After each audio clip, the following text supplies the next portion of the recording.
મીઠાઈ ખાવાની ઈચ્છા થતી હોય છે, પણ બહારની મીઠાઈ એટલી હાઇજેનિક નથી હોતી, તો ઘરે એકદમ મોંમાં જતાં ઓગળી જાય તેવી મુલાયમ આપણે મીઠાઈ બનાવીશું, અને એ પણ ઘીના ઉપયોગ વગર બનાવીશું. ડેકોરેશન તો એવું કરીશું કે બહારની મીઠાઈ પણ ફીકી લાગે.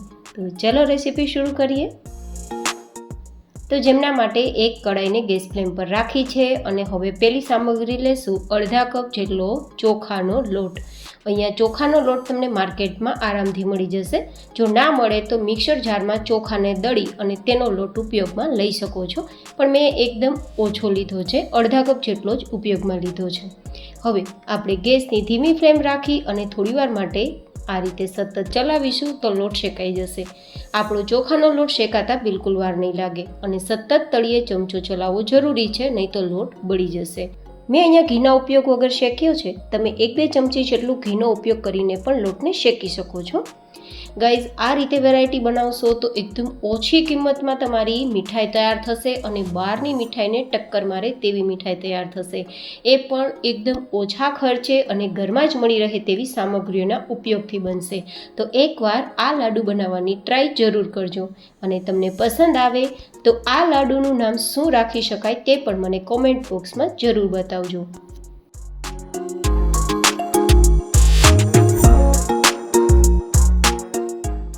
લગભગ 2 મિનિટ પછી આપણો લોટ શેકાઈ ગયો છે. થોડો લાઇટ ગોલ્ડન કલર પર આવ્યો છે.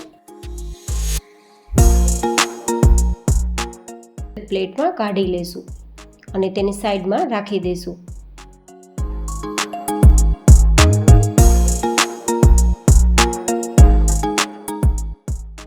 અને હવે તે જ કઢાઈમાં 1 કપ જેટલું દૂધ ગરમ થવા માટે ગેસ ફ્લેમ પર રાખશું. અહીંયા દૂધ એકદમ મલાઈ વગરનું છે અને ગાયનું છે. કોઈ પણ પ્રકારનો ફૂલ ફેટ દૂધનો ઉપયોગ નથી કર્યો. તમે કોઈ પણ દૂધનો ઉપયોગ કરી શકો છો. દૂધને માત્ર 1 ઉફાણ આવે ત્યાં સુધી ઉકાળવાનું છે.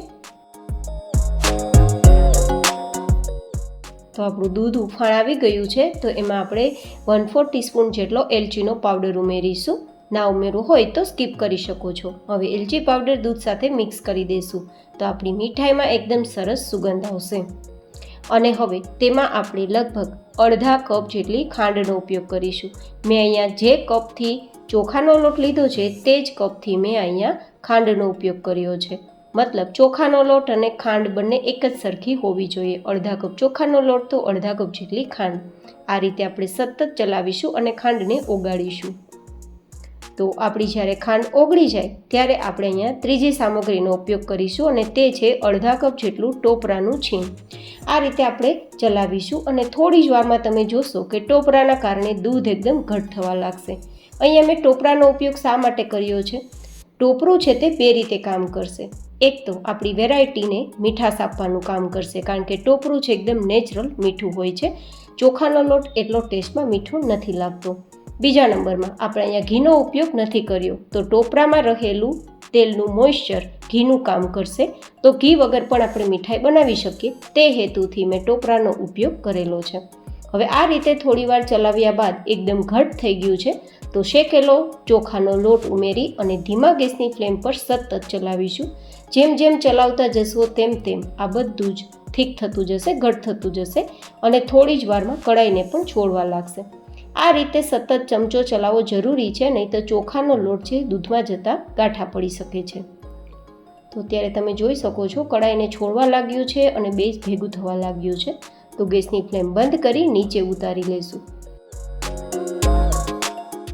હવે તમે ઠંડુ થઈ ગયા બાદ પણ લાડુ બનાવી શકો છો, અને ગરમ ગરમમાં પણ લાડુ બનાવી શકો છો. મારી પાસે અત્યારે ટાઈમ નથી, તો હું ગરમ ગરમમાં જ લાડુ બનાવી લઉં છું.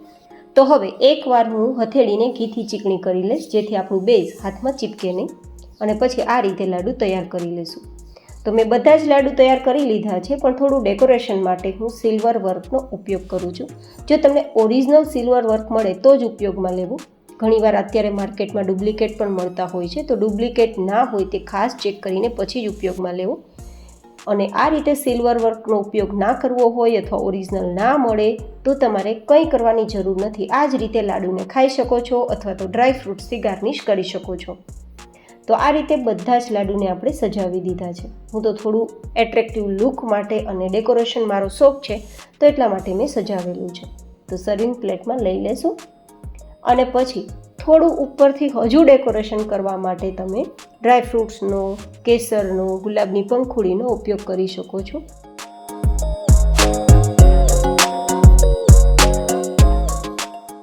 હું થોડી ગુલાબની પંખુડી અને પિસ્તાથી ગાર્નિશ કરું છું. અને આ રીતે ગાર્નિશ કર્યા બાદ જો તમારી પાસે પેપર કપ હોય તો તમે પેપર કપમાં આ રીતે એરેન્જ કરી દેશો તો બહારની મીઠાઈ જેવો જ લુક આપશે. એકદમ ઓછા ખર્ચે અને ફટાફટ બનતી આ મીઠાઈ બહારની મીઠાઈને ટક્કર મારે તેવી છે અને આ રીતે ખોલતા એકદમ સોફ્ટ છે. તો જરૂર બનાવવા જેવી આજની રેસીપી તમને કેવી લાગી કોમેન્ટમાં મને જરૂર બતાવજો.